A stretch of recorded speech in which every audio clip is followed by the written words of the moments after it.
पिछली बार पैसों की मदद मांगने में अपने दोस्त के पास गया था, पर वो मुझे बेइज्जत करके अपने घर से निकाल देता है और फिर मैं अपना घर जायदाद गिरवी रख के अपने लिए एक नया ट्रकिंग बिजनेस स्टार्ट करने जा रहा था। तो अब मैं अपने ट्रक को लेकर शहर में घूम रहा था और इस तलाश में था कि मुझे कोई ना कोई काम करने के लिए मिल जाएगा। मैंने कुछ ट्रांसपोर्ट वालों से बात तो की थी, लेकिन उनके पास वैकेंसी अवेलेबल ना होने की वजह से मुझे खुद ही नौकरी ढूंढने निकलना पड़ा। मैंने आज से पहले ट्रक कभी नहीं चलाया था, इसलिए शुरुआत में मुझे ट्रक चलाने में थोड़ी सी तो मुश्किल हो रही थी, पर थोड़ी देर तक इसे चलाने के बाद मेरा हाथ इसके ऊपर अच्छे से बैठ गया था। और साथ ही साथ मैं उस बंदे को भी ढूंढ रहा था जिस बंदे ने मेरी टार्जन खरीदी है, लेकिन पूरा शहर ढूंढने के बाद भी टार्जन का कोई अता पता नहीं था। और फिर जब मैं नई बस्ती से गुजर रहा था, तभी मेरी नजर लेफ्ट की तरफ जाती है और मुझे दिखाई देता है मेरा कैंपर वाला दोस्त जो किसी से बात कर रहा था। उसे देखते ही मैं अपना ट्रक साइड में लगा के रोक देता हूँ और मुझे पता चलता है कि वो तो कुछ सीरियस बात कर रहा है। अब ये जानने के लिए कि सब ठीक है या नहीं, मैंने अपने ट्रक को साइड में लगाया और पार्क कर दिया। इसके बाद मैं अपने ट्रक से उतरा और फटाफट भागते हुए अपने दोस्त के पास पहुंच गया और फिर मैं अपने दोस्त से पूछने लगता हूँ कि क्या हुआ भाई, सब ठीक तो है ना? तो वो मुझे बोलने लगता है, अरे भाई अब तुझे मैं क्या बताऊं,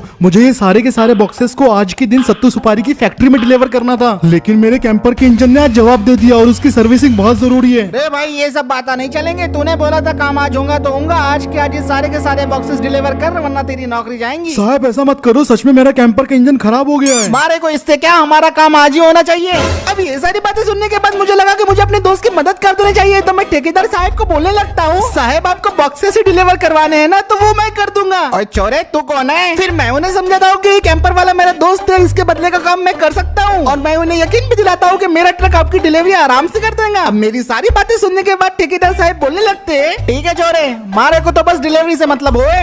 अब ठेकेदार साहब की ये बात सुन के मैं बहुत खुश हो गया था, इससे तो मेरे दोस्त की मदद हो ही जाएंगी, लेकिन साथ ही साथ मुझे ट्रांसपोर्ट सर्विस का थोड़ा एक्सपीरियंस भी मिल जाएगा। वाह भाई, एक तीर से दो निशाने। फिर उसके बाद ठेकेदार साहब मुझे डिलीवरी की सारी डिटेल्स और लोकेशन बता देते हैं और उन्होंने ये भी बताया कि सामान पे नजर रखने के लिए अल्ताफ मेरे साथ आएगा और फिर उसके बाद वो वहाँ से चले जाते हैं। उनके जाने के बाद मेरा कैंपर वाला दोस्त मुझे शुक्रिया कहता है और बोलता है कि तूने तो आज मुझे बचा ही लिया। और फिर वो मुझे बोलने लगता है, चलो भाई मुझे अभी से सर्विस कराने के लिए गैरेज में देना पड़ेगा। और फिर मेरा दोस्त अपने कैंपर में बैठता है, उसे स्टार्ट करके वहाँ से निकल जाता है। अब वो तो चला गया था अपने कैंपर की सर्विस कराने के लिए, लेकिन मेरा काम अब यहाँ से शुरू होता है। सबसे पहले ये ढेर सारे बॉक्सेस को मुझे अपने ट्रक के अंदर लोड करना था और लगभग 10 मिनट मेहनत करने के बाद फाइनली हमने सारे के सारे बॉक्सेस को अपने ट्रक के अंदर लोड कर दिया। अब मैं ट्रक के अंदर बैठ गया था और अल्ताफ सामान का ध्यान रखने के लिए ट्रक के ऊपर बैठ गया था और अब बारी थी डिलीवरी करने की, तो मैं फुल रफ्तार से एक्सेलरेटर दबा देता हूँ।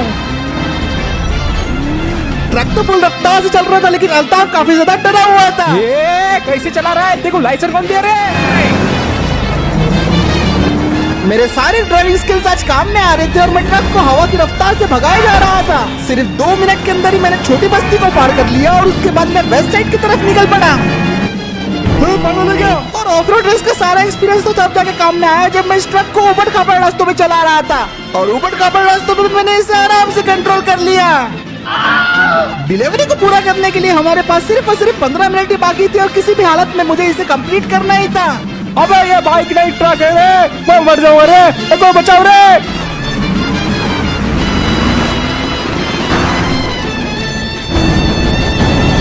और फाइनली हम आधा घंटा सफर करने के बाद आखिरकार अपनी मंजिल की तरफ पहुंच गए थे। फिर मैंने अपने ट्रक को गोडाउन की तरफ मोड़ दिया और गोडाउन की तरफ रास्ता काफी ज्यादा ऊबड़ खाबड़ था। 200 मीटर और चलने के बाद फाइनली हम सत्तू सुपारी की फैक्ट्री वाली साइड के ऊपर पहुंच गए थे। फिर मैंने ट्रक को रिवर्स किया और पार्किंग में लगा दिया और इसी के साथ मेरी पहली डिलीवरी सक्सेसफुली कंप्लीट हो गई थी। फिर अल्ताफ ट्रक से उतरा और मुझे बोलने लगता है, अरे तू पागल है क्या रे, ऐसा ट्रक कौन चलाता है रे, मैं गिरने वाला था, 2 मिनट और ऊपर रहता ना मेरी जान चल जाती। अल्ताफ की बात सुन के मैं बोलता हूँ कि डिलीवरी टाइम पे करना जरूरी था, इसलिए मैंने ऐसा चलाया। लेकिन फिर अल्ताफ कुछ ऐसा बोलता है जो मैंने एक्सपेक्ट नहीं किया था।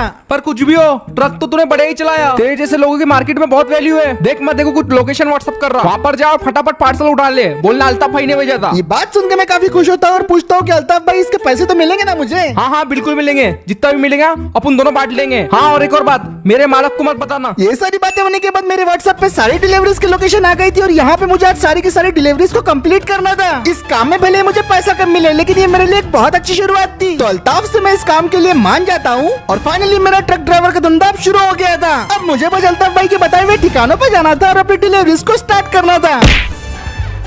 अरे बेटा मेरी मछलियों को चांदी चौक पहुंचाना है, क्या तुम पहुंचा सकते हो? बिल्कुल हो जाएंगी, बस अब एडवांस पेमेंट कर दो। यार मेरे जिम के सामान को गोकुल गली पहुंचा दे। ये तो 10 मिनट में ही हो जाएगा, अभी पहुंचाता हूँ। बेटा दहेज का सामान है, जल्दी बल्लाशा पहुंचा दे। फिक्र मत कीजिए अंकल, दहेज का सामान है तो मैं तो अच्छे से ही लेके जाऊंगा। अरे भाई मेरे घर का सलाब गिर रहा है, जल्दी से ये रेती जमनेट्टी पहुंचा दे। पर ये रेती तो आपकी नहीं है, आप तो रेती चुरा रहे हो। अबे वो छोड़ मत, तेरे को दुगना पैसा दे रहा ना। ठीक है, काम हो जाएगा। बेटा ये मुर्गियाँ रिजवान भाई की दुकान में पहुंचा दे। ओके, मैं चला रहा था चौक में।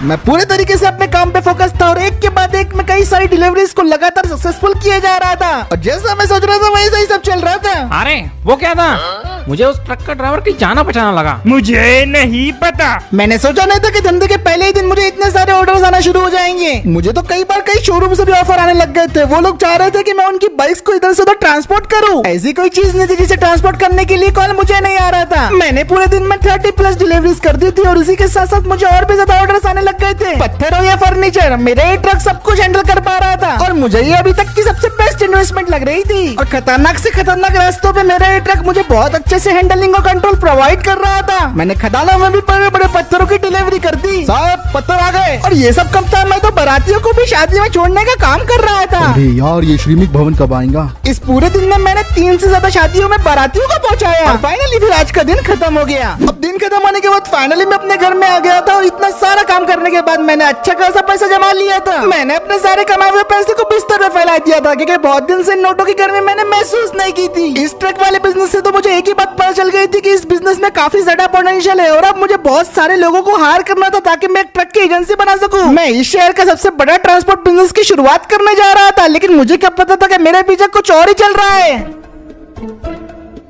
मुझे एक बात बताओ, मैं तुम लोगों को काम करने के पैसे देता हूँ या फिर ऐसे ट्रक खड़े रखने के? सुबह से ट्रक क्यों नहीं चल रहे? काम क्यों नहीं हो रहा है? अरे भाऊ काम मिलेगा तो करेंगे ना।